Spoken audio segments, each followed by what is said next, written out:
for joining us today. This is our second in a series of masterclasses that we are running. We're thrilled to be joined by so many of you. We've had an absolutely phenomenal response for today's masterclass, so we're really excited to be sharing this with you. So I'm going to begin by giving you a rundown of today's masterclass agenda and go over some housekeeping tips.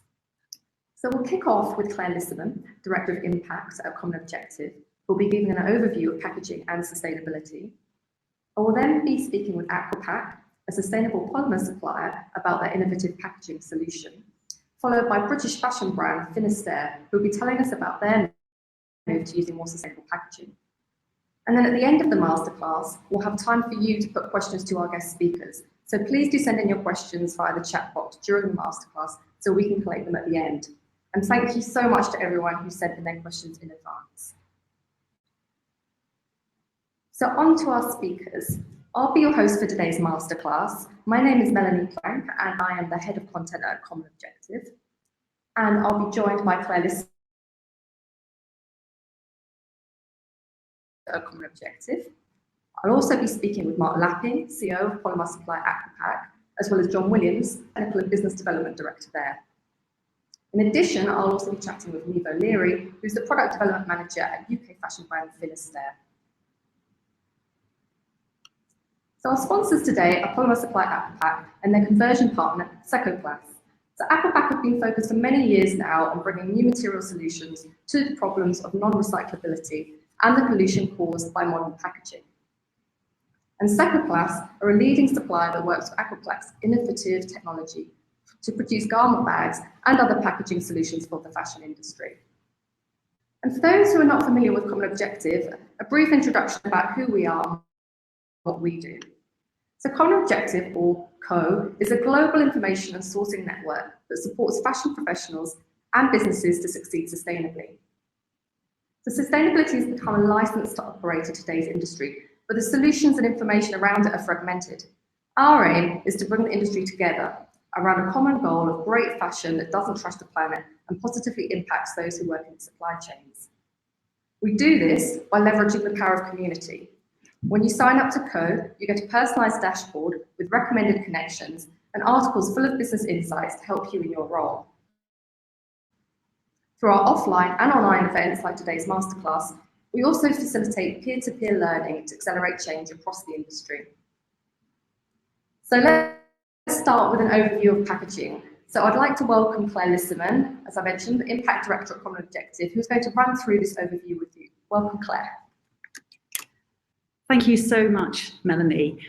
It's a bit of a tall order to try and run through or give an overview of packaging and sustainability in just under 10 minutes. So this is going to be a bit of a whistle-stop look at just some of the issues, the impact and the solutions.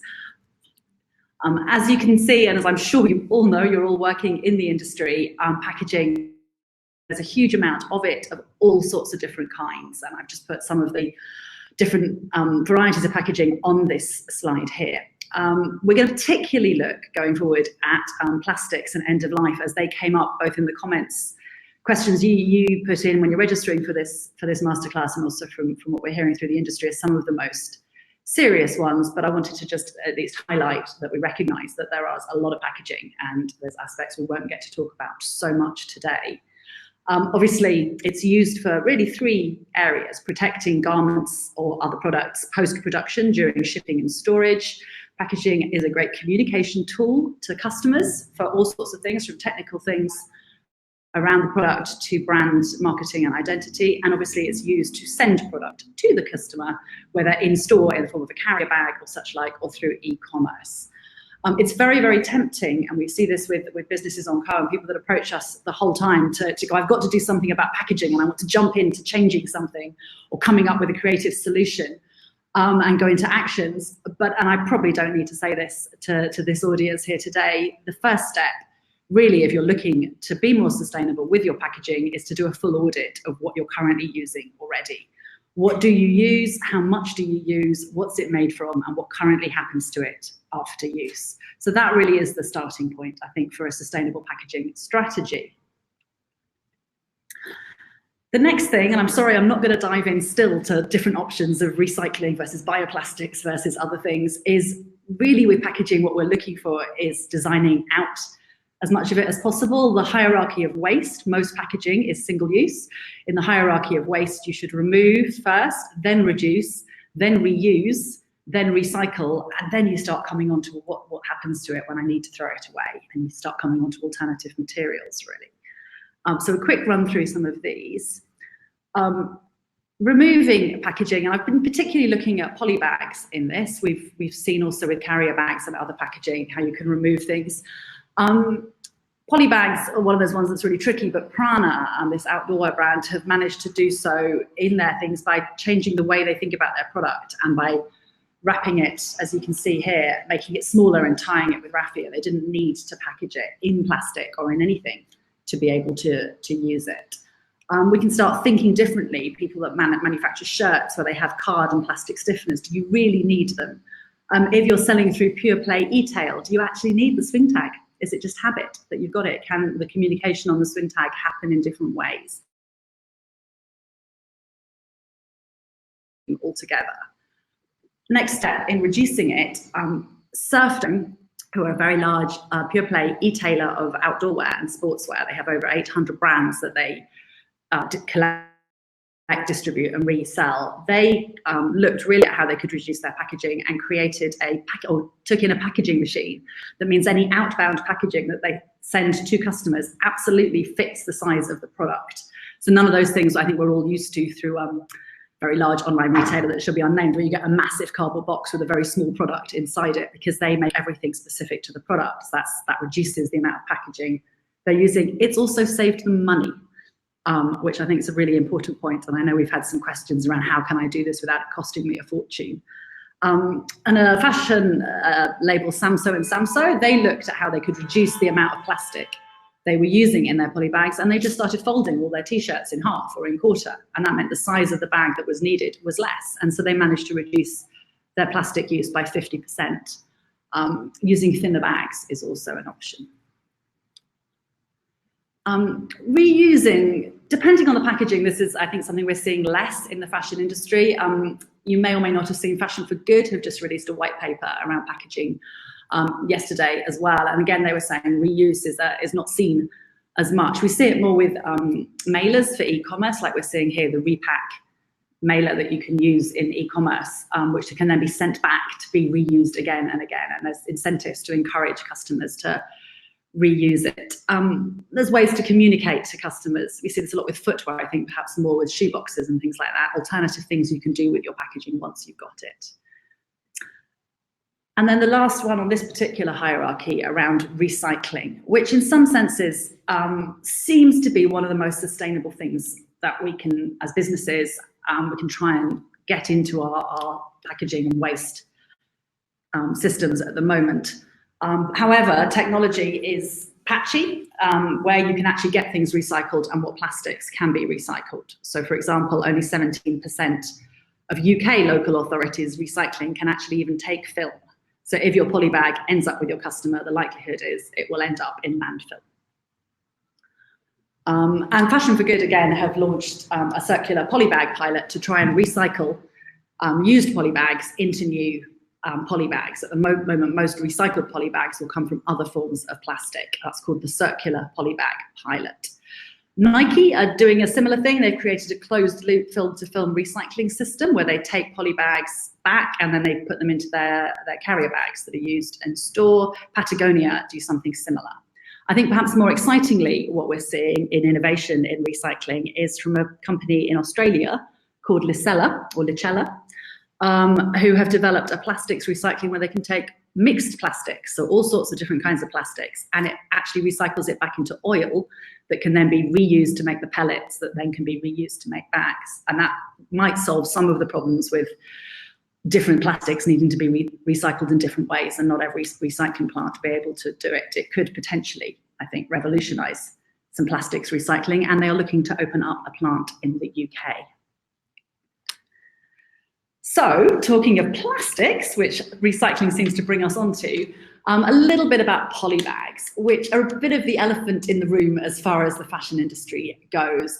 Ubiquitous, used everywhere, and actually a vast volume of plastic, 500 million kilograms of plastic from polybags thrown away every year, which, going back to our elephant, is the equivalent of 80,000 elephants made out of plastic, thrown away just because of polybags each year.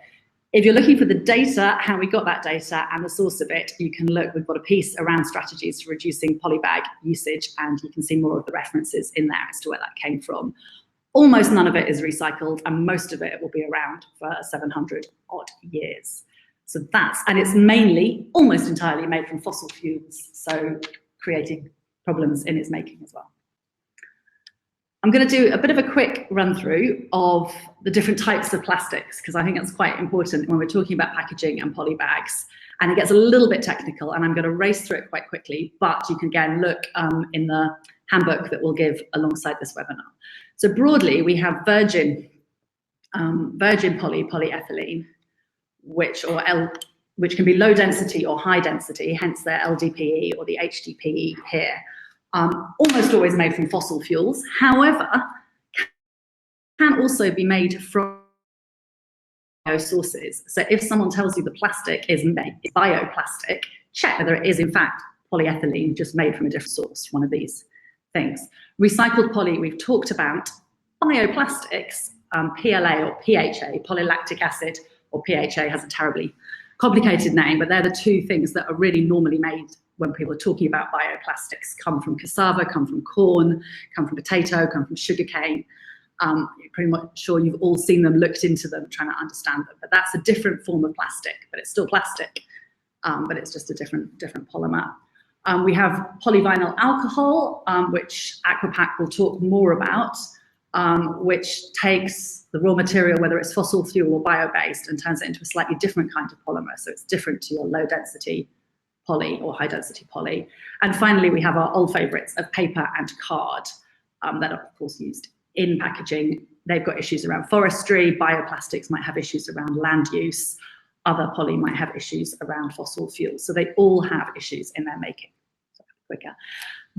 And indeed in their end of use. So we're going to end up with a table that tries to highlight what can be used where, just to make it slightly easier for you. And there's a more detailed table in the handbook.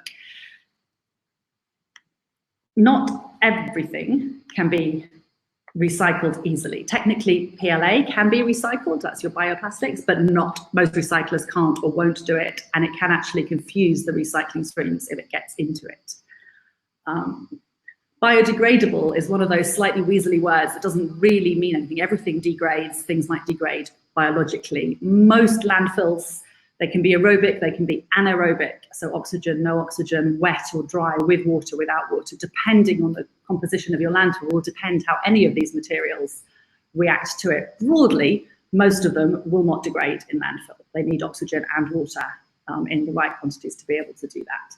Similarly, with industrial composting and home composting, and I think this is where consumers start getting confused because they see bioplastics saying they're compostable.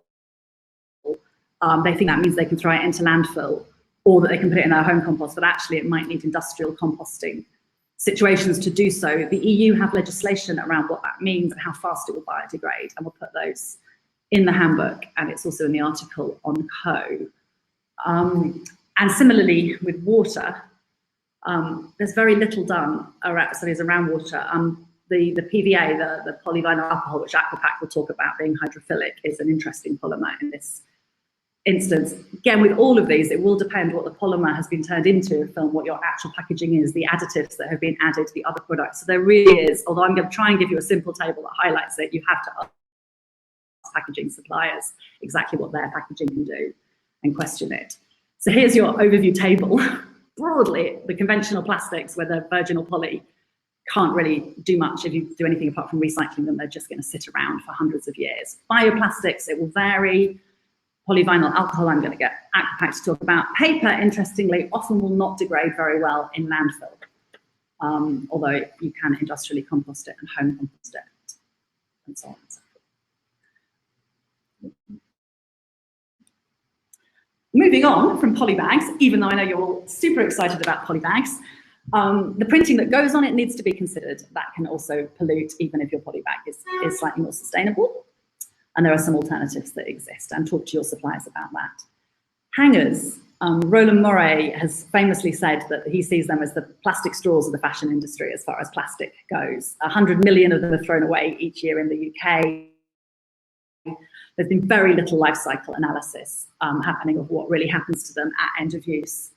Some businesses, Marks and Spencer's being one, have recycled them for over a decade. Others are just beginning to look at this, and fibre-based alternatives do exist. E-commerce is growing, hence the use of e-commerce mailers. And what we're beginning to see, I think, coming out is potential for more and more legislation around that. So get ahead of the game. We're seeing the Indian government advise retailers to slash single-use plastic in e-com. The German Packaging Act came out, which requires a license fee to be paid for any product sold in Germany, shipped in Germany that way. So start thinking about e-com mailers and future-proofing your business by getting ahead of legislation, I think, on that one. And then finally, what we've really seen is if you're in control as a business of your waste streams, you can take your packaging, whatever it is, and send it to recycling or send it to be industrially composted. And that's quite doable. As soon as it ends up with the end consumer, you're composting facilities they both have, and whether they will do it or not. So clear customer communications are going to be really important, including that one about compostable packaging needing to go to industrial compost, not necessarily to landfill, definitely not into recycling. It should be exciting and attention grabbing. You can have rewards for getting it done right. The repack we looked at earlier, we had an idea in the office, my colleague, that maybe people could take photos of themselves disposing of the thing in the right way, share it on social media, and get a reward, maybe get entered into a competition for doing so. And because people are really concerned about packaging and plastics at the moment, that seems like a bit of a win-win situation. And then just check how your customers are actually dealing with the packaging, no matter how clearly you think you've communicated it. That's an important thing to do on a regular basis. I think I've really run out of my 10-minute overview. I'm so sorry on this one. Just to highlight to you, we will put a lot more of this information in our handbook that comes with the webinars and with this masterclass, and you can read more on Co. Great. So thank you, Claire. So as Claire mentioned, we have much more information on common objectives. So do check out our Business Insight articles for a detailed analysis of the issues and solutions. And as well as the articles mentioned in the previous slide, just to add that we have 2 articles going live today about sustainable garment hangers. So do look out for that if you're interested in those. So now I'd like to welcome our 2 guest speakers from Aquapak, CEO Mark Lapping and John Williams, Technical and Business Development Director. So welcome both. Very nice to be on this webinar. Delighted to join in. Thank you both, for joining us today. And we're really excited to hear more about your packaging solution for the fashion industry. So perhaps, Mark, I could start with you by asking, perhaps you could, tell us a little bit more about Aquapak, give us an overview and the solution that you've developed. Sure. Thank you, Mel. And thank you, Claire, for that excellent introduction, because it's not an easy task to navigate the world of packaging. There are so many different formats and different types out there, and also so many claims about what is and what isn't environmental plastic particularly, but packaging in general. So we're going to try and do the same in terms of our area, which is around polyvinyl alcohol. And we've been very careful over the last 10 years that Aquapak have been in business to make sure that everything we are claiming can be backed up by the data and testing and the rigor that we've taken to that. So with that in mind, our business is focused on environmental polymers. We are looking for solutions to the plastic pollution crisis, which we're also aware of in our natural environment. And our main focus in that, with our first core product, is for a polyvinyl alcohol, or PVA as it's sometimes called, base product called Hydropol, which we're going to talk more about. Just a bit first about PVA, or PVOH, polyvinyl alcohol. It is a very old polymer, and it's been around since around the 1920s. It's been used for industrial purposes, and something you may all be aware of in the textile industry has been used for sizing. You'll know it more commonly in your home environment for the detergent or dishwasher tablets, which you're using every day in your home appliances, which are getting flushed down into the wastewater system, which tells you something about its inherent properties as a very safe material in the natural environment for those uses. All those uses have been for cold water soluble, and that's the key to this material. It's a water soluble material. It's hydrophilic, so therefore it's water loving, and it breaks down in water. What we've been able to do at Aquapak is two key things. One is to increase the temperature it dissolves at in water to around or up to 70 degrees centigrade without getting too technical, by fully hydrolyzing the PVOH. And secondly, to format it or make it in resin pellet form. And the key to resin pellet, it is the ubiquitous form that then goes on to make all types of packaging through thermoplastic processing, like blowing or extrusion coating. And that has therefore enabled us to open up the packaging industry to PVOH. And we've got a clear focus into the garment, the fashion industry, because we believe our product is so useful for some of the issues that you're all facing. And we have Neve from Finisterre, who's going to tell you about the launch we did with them recently on that. So these pellets that we have can be used by any of your current packaging providers, but we have our own network of partners. So co-sponsoring this call is Sekoplas, who are also based in Malaysia, and they are able to supply these using our resin pellets. And you'll see on the map on the next slide that where we can actually supply from around the world. And that we're based here in the UK, in Birmingham, but we've got Sekoplas out in Malaysia and a network of partners in other places across Asia, but also in the US, and a distribution partner called Maxim, who is also a consolidator and are able to supply you from pretty much all the locations you can see on your map there. Okay, great. Thanks, Mark. So, as you mentioned, we're going to be hearing from Finisterre in a little bit, who are using the hydroball polymer to make garment bags. But what other applications does it have for the fashion industry? One of the challenges we have is because we can thermoprocess this into any format, is we can go so many different ways with this. So we tried to stay focused. First and foremost, as you've mentioned, is on the garment bags. But beyond that, probably one of its key uses is could be coated or laminated onto paper for things like labels or tags for the garment industry. And the reason why that's so useful is people know what to do with paper. It's ubiquitously recyclable. As it's a paper and it's coated, you could put it back into the paper recycling stream. Now, with current papers that are coated with PE or PP, they are unrecyclable because you cannot separate the two materials. We've developed a formulation which dissolves at around 40 degrees centigrade, which is the temperature at which paper is repulped and recycled. So you would introduce the paper through the normal current recycling routes, and the hydropole polymer would dissolve off, leaving you all the paper fiber that can be recovered by the paper mills. So it's a truly circular process. So anything where you've got polymer currently coated onto paper, and I've given you a couple of examples there, would be an area that we could, beyond garment bags, also look to develop certain applications for the garment bag industry.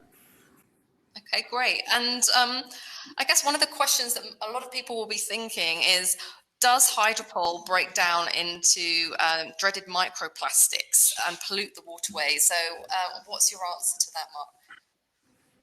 that, Mark? Well, microplastics,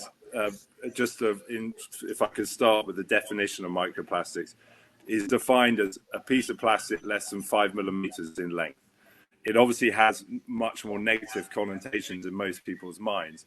So we need to be careful to distinguish from that sizing definition and the actual toxicity of the issue of microplastics, which is what it is in most people's minds. So with standard hydrophobic polymer, which is most polymers, so LDPE, HDPE, PP, PET, when they break down into microplastics, because they're hydrophobic, they will naturally attract all the other hydrophobics in the environment they're in. And in the natural environment, unfortunately, there's a lot of pesticides, a lot of hormones, and those will just attach on, just chemically. That's what happens when the hydrophobics come together. They seek each other out and they connect and they attach.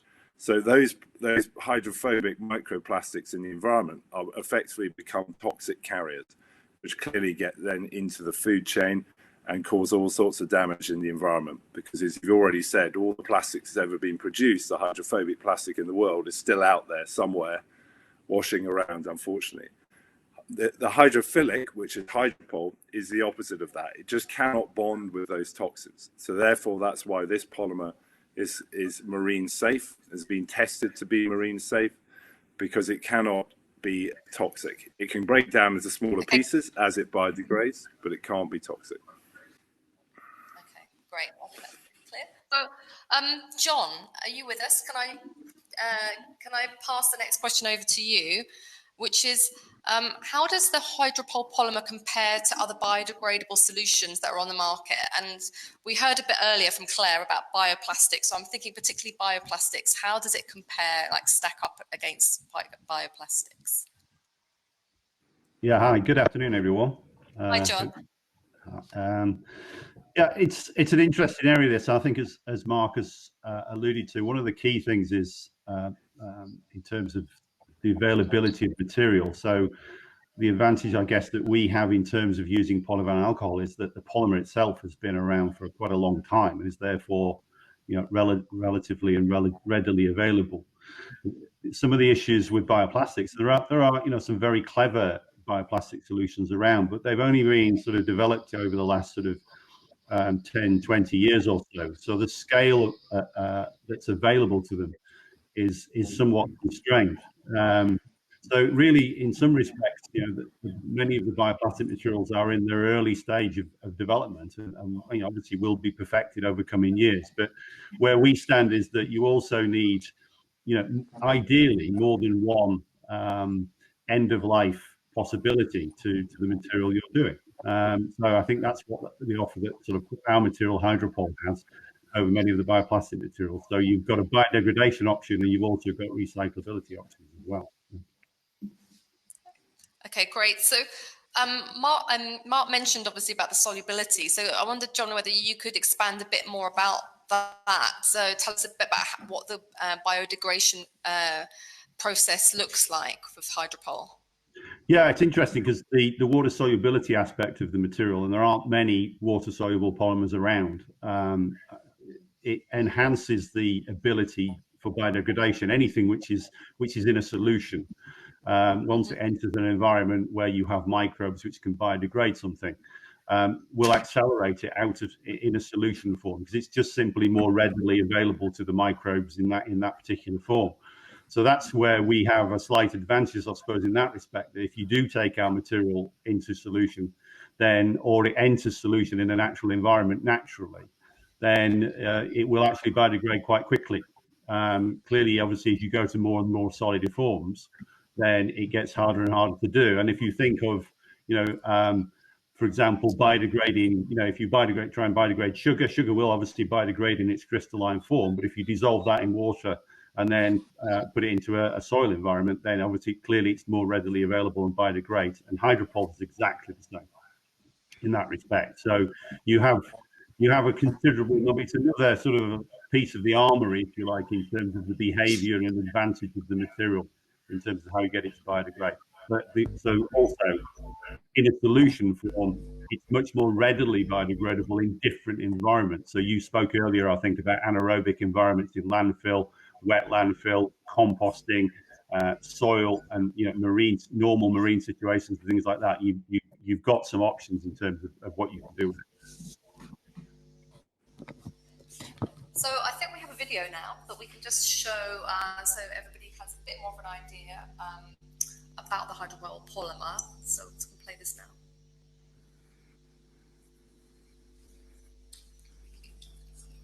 So actually, John, while the video is playing, perhaps I can put another question to you, which is about the end of life. So you've mentioned solubility, but what other methods are there in terms of how the polymer can be processed?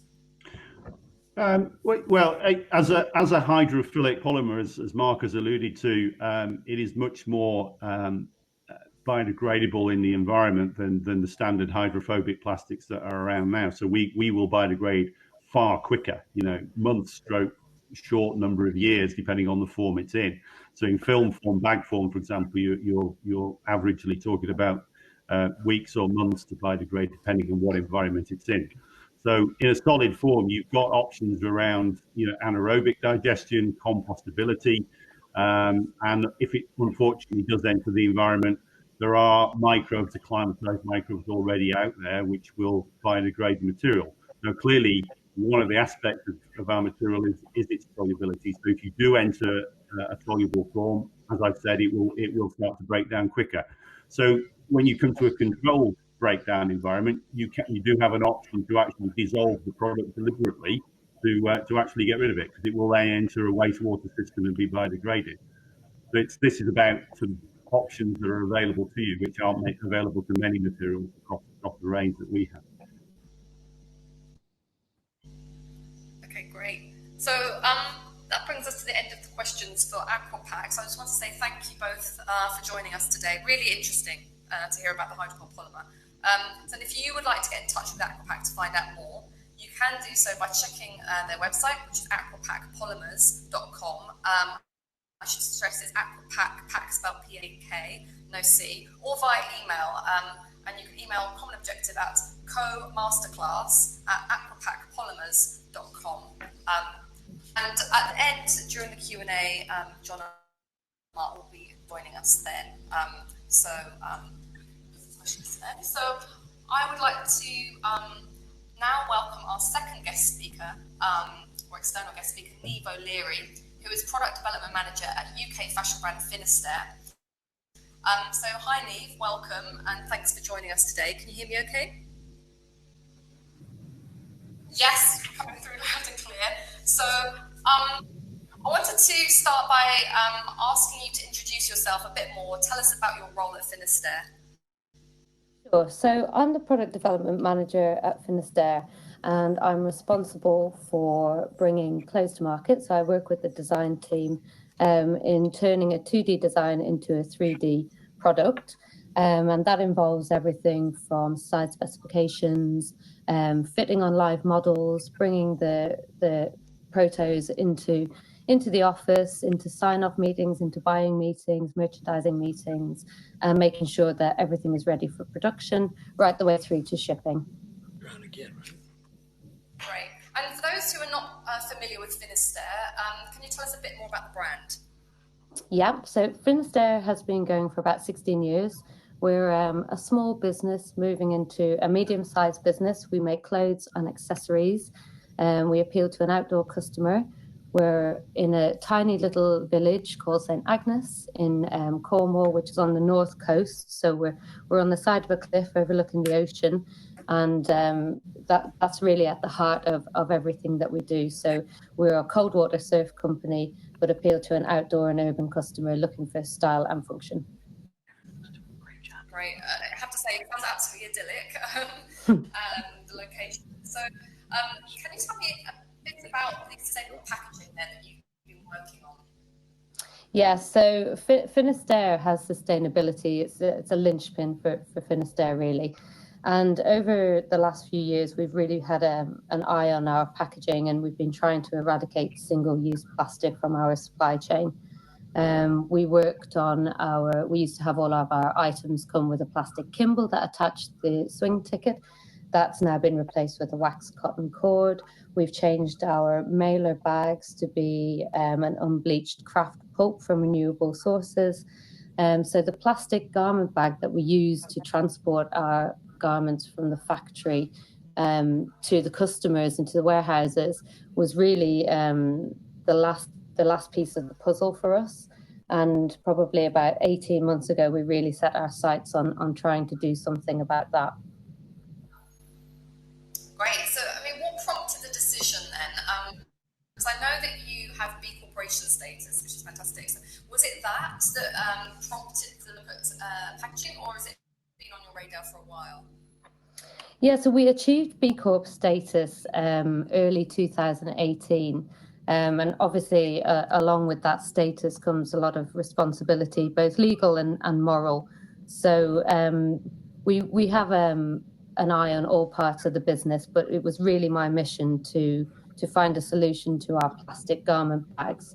So we looked at all sorts of, bioplastics, and as the guys were saying earlier, they're great and it's a step in the right direction. But as John mentioned before, we were looking for something with multiple end-of-life possibilities, and bioplastics didn't offer that for us, which is when we came across Aquapak, and I went and had a meeting with them last December, and hearing about Hydropol and the possibilities of use within our industry was just a no-brainer really for us. So I just wanted to know what the process was that you went through as a business when looking for more sustainable packaging. Yeah, so we reached out initially to our existing partners and they didn't have a solution. When we found Aquapak, the process was really to try and link up with a converter that would be willing to try a new technique. As Mark mentioned earlier, the Hydropol pellet can be extruded quite easily through traditional manufacturing and film making. So I approached some existing suppliers that I have been using for a number of years with varying success. I found the bigger companies less willing to try something new. They already had a lot of production going through their factories, and their programs were booked up, and I guess their budgets were set for the year. So there wasn't a lot of interest from them. From smaller businesses, I found they were more willing to discuss it and saw the possibilities and the advantages for them as a business in the future making plastic bags. And so just to add then, how long did it take overall as a process, do you think, from kind of initially looking into it to actually getting the product out to customers? It was about 10 months in development. We launched our first lot of Leave No Trace bags in October this year with our winter knitwear. We're still in the stages of development. We've completed a first run of production with CoConsults over in Malaysia. That's just finishing up this week. And we'll be starting a second run with them next week for our European suppliers. I would say that with this new process, it's a learning curve for everybody. So there's obviously been hiccups along the way, but we've had absolutely amazing support from the Aquapak team on all continents. And there are issues, that will iron out, and there's tests and, things that will come in the future, but it will become a slicker process as time goes on. So that brings me to my next question then. Why did you decide to use Aquapak's Hydropol polymer packaging and not go for example, compostable plant-based bioplastic or paper or reusable mailer services? Why did you decide on Hydropol? Hydropol was the most attractive option to us because of its end-of-life possibilities. We looked at composting, but as John and Mark said earlier, composting isn't readily available to everybody, and it does have to be industrial composting. The thing with this Hydropol, we've selected a hot water soluble, so it can dissolve in temperatures above 70 degrees. And we just thought that was an amazing solution. It's also totally recyclable and biodegradable, and it just seemed to tick quite a lot of boxes for us. And how has it affected costs? So sustainable packaging is normally, like I said, a few people have mentioned in our Q&A questions that have come in that it can be expensive. So I wondered how, as a business, that you've managed those costs. Yeah, the costs, they're higher right now. They're currently running about 4 times the cost of our traditional plastic bags. And yes, obviously that has an impact on margin. But as a business, we believe in this product. It's worth it to us. We're currently absorbing that cost. But we hope, as this material becomes open source and more people get the opportunity to use it, with supply and demand, the cost will come down and it will become accessible to everybody. Great. So what's been the reaction then from customers since you switched over to using these biodegradable garment bags? We've had an amazing reaction, actually. Our customers are, incredibly invested in us as a brand and also in the environment. So for us to release a bag like this has had amazing support from our customers. We've had a lot of people coming into our shops and saying, "Oh, I've heard about your bag. Can we see the bag? Can we take a bag?" It's been really lovely, and we've had some excellent coverage on radio, on television, and also in print, and it's all been very, very positive. Great.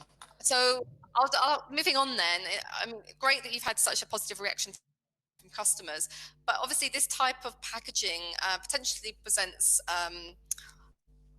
requires possibly a different behaviour on behalf of the customer. So yes, they can recycle it, but they can obviously dissolve the packaging in water. And I wondered, did that present any kind of communication challenges for you as a business in terms of how you communicate that? And has that been a challenge in any way? It hasn't been a challenge, really. We've developed the videos, the one that you showed there before. We've done another video that we have on our packaging site online, just basically conveying that it is a water-soluble bag that they'll break down in hot water, and we encourage our customers to try it at home. I guess education is the key, and this is a brand new product. I think we're used to seeing it now, but when we show this to customers and to people, they're absolutely delighted that they can see a bag dissolving in hot water, and it's so new and exciting for them. We just forget, I think, how mind-boggling it is when you first see it. So we've had an amazing reaction. Great. And so moving forward then, are you looking at any other packaging in your supply chain in terms of more sustainable alternatives that you can share with us? Yeah, so we look at all areas of the business. Sustainability is massive to Finisterre, and we always challenge and innovate ourselves to push the boundaries of what a clothing brand should offer. We try and use recycled fibres wherever possible, recycled insulation, recycled zips where possible. We use organic cotton, we use renewable fabrics, traceable wool. All this kind of thing. So I'd say the biggest challenge for me going forward is components, in particular plastic components. I mean, snaps and hooks and sliders and things like that. There are some brands out there that are currently offering, marine waste recycled components, but the minimums are extremely high at the moment, and there's question marks over the durability of them, with them being recycled versus virgin plastic that don't tend to be as strong. So there are solutions coming, but I think it's just going to take a little bit more time, but we're going to constantly push that, because the more people demand it, the sooner it will become available. Okay, great. So what advice then would you give other brands who are looking to shift to reducing or using more sustainable packaging? I would say keep fighting the good fight. It's really, really easy to just sit back and wait for somebody else to do it, because it's quite hard work and it takes up a lot of your time. But this, it all works on demand, and the more we demand better solutions, the more the industry has to sit up and listen. I would also say to try and be inclusive. We all want what is best.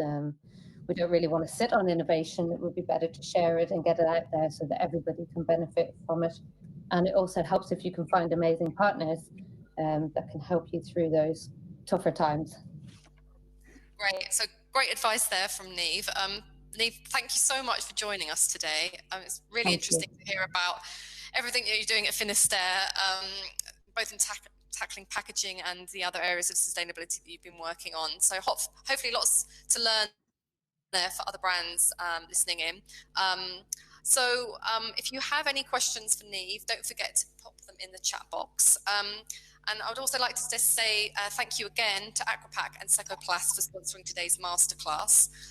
We're going to move on now to the last part of our masterclass, which is the Q&A. So we've got some questions already lined up. So I'm going to crack on and put the first one to Claire from Common Objective. So one of the questions we've had is, where can I find a list of suppliers? Claire. Where can you find a list of suppliers? We have in the manual, the handbook that will be coming next week, attached to this masterclass, funnily enough, a list of suppliers that you can make contact with via Co. And I saw there were some questions there around paper and card, not just plastics. And thank you for those. We focused in this masterclass particularly, I think, on some of the plastics issues. On the supplier manual, there will be people that can produce different products, and we will certainly be doing more content going forward around paper and card. It was really interesting to see there was so much interest around that. Great, thanks, Claire. So one of the questions that we've had in is regarding small MOQs.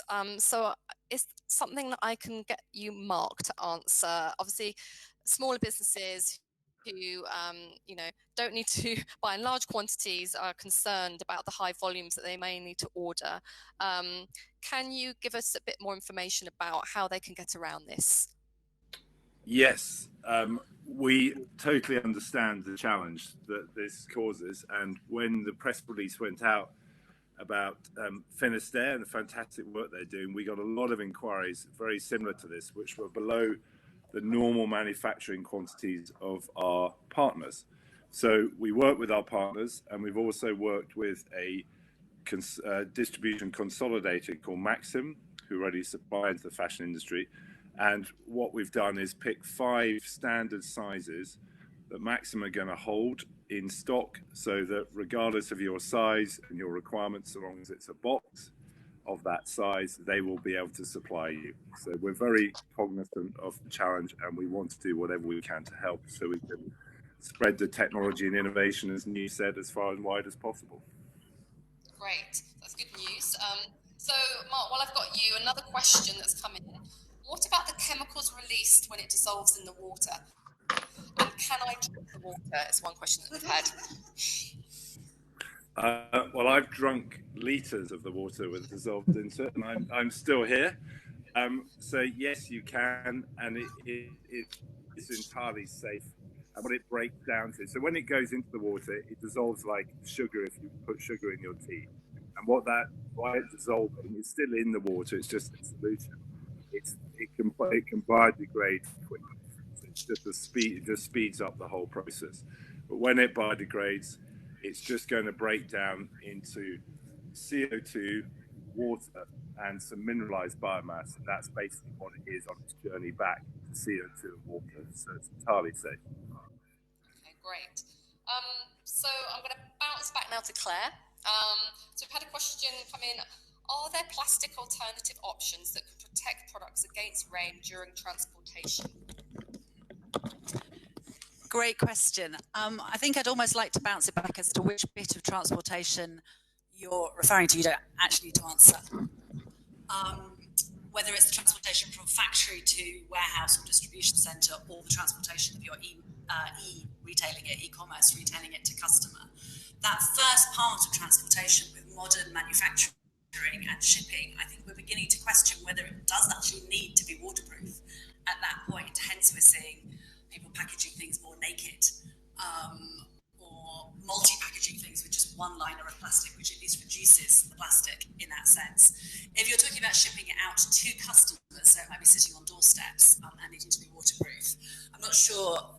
I think your 2 options really are about going back to card, and as we can look at what's more sustainable, card versus plastic inputs, end of life, where things will end up, particularly thinking about what's easier for consumers to actually be able to recycle or compost, or those innovative solutions like Repack or Lime Loop, where you're taking it is a plastic mailer, but it gets sent back and gets reused and kept alive over and over again, so still plastic. So they seem to be the solutions at the moment for that. Can I come here really quickly? Someone asked about paper and innovative solutions earlier, and one that we have come across, and if you look in the article on Co, is a polybag mailer polybag that looks like a polybag and acts like one, but is made from paper rather than from any kind of plastic polymer, which is quite an innovative solution that's coming up called Vela, which might be of interest as well. Great, thanks, Claire. So a question, oops, bear with me, sorry, that we've had about recycling facilities. are the specialist disposal and recycling systems stroke plants keeping up with the advances in developing in the development of biodegradable plastics? Are both industries trying to work in concert? And if not, why not? So I think, John, if you, I'd like to bounce this one over to you. Yeah, sure. It's not actually just about biodegradable plastics. It's actually about all plastics, because we've been pretty poor at capturing and recovering and recycling all plastics, particularly those in film form, over the years. So you've seen some pretty simplistic methods of disposal, all of which are really not appropriate. So, you know, landfill obviously being one of them is not really an acceptable way of dealing with any material, to be honest. So I think what you're seeing now is we're seeing the waste industry and the recyclers really getting to grips with the opportunity that there is to valorize their raw material streams, which is in essence our waste. And in order to do that, you need simpler ways of giving them options to deal with it. So you need multi-function materials entering their waste streams, so they've got something to do. So we ourselves, in fact, are working in partnership with a couple of the major waste partners, which I'm very happy to discuss outside of this. But it is coming together. We've got to create a circular economy. You know, we're coming from a linear situation, and the painful bit is driving towards the circular bit. Okay, great. Thanks so much, John. So in the interest of time, we're going to wrap up the Q&A, but we will provide a written Q&A with more answers in our Masterclass downloadable manuals. So as mentioned, that will be going live with the recording on Monday. So do look out for that, especially if you haven't had a chance to have your question answered during the Masterclass. So it remains me to say thanks for everyone for your questions and to our guest speakers. We will be publishing the recording, as mentioned, on Monday, and so please look out for that on Common Objective. And as I mentioned, you will have the manual that goes alongside it with lots more information.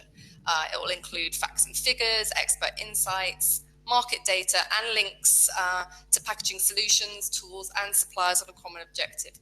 And make sure you're signed up to Common Objective to access it if you're not already. So finally, we wanted to mention our consultancy practice, which was launched last week, CoConsults. This strategic consultancy was launched in partnership with 8 leading sustainability and retail specialists, including Mike Barry, well known for leading Plan A at M&S, Vanessa Podmore, previously of Pentland, Jimmy Shue and Burberry, and Alessia Gotti, a sustainable tech specialist, and more. And we launched CoConsults because we could see that thousands of brands and retailers are suffering from what we call sustainability paralysis. And they need a helping hand to get started out on a meaningful and measurable journey towards better practices.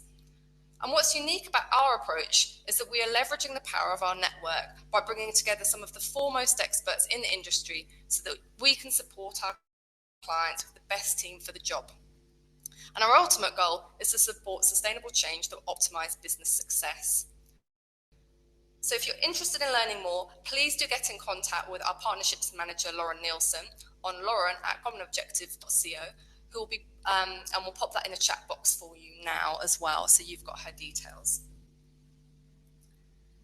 And lastly, if you haven't already joined the site and set up your own free profile, head over to commonobjective.co and do that now.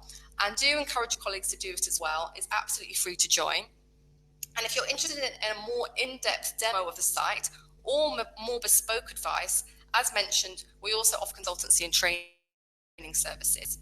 And you can find out more about that at our consultancy site, which is www.co-consults.com, and get in touch with us if you have any questions.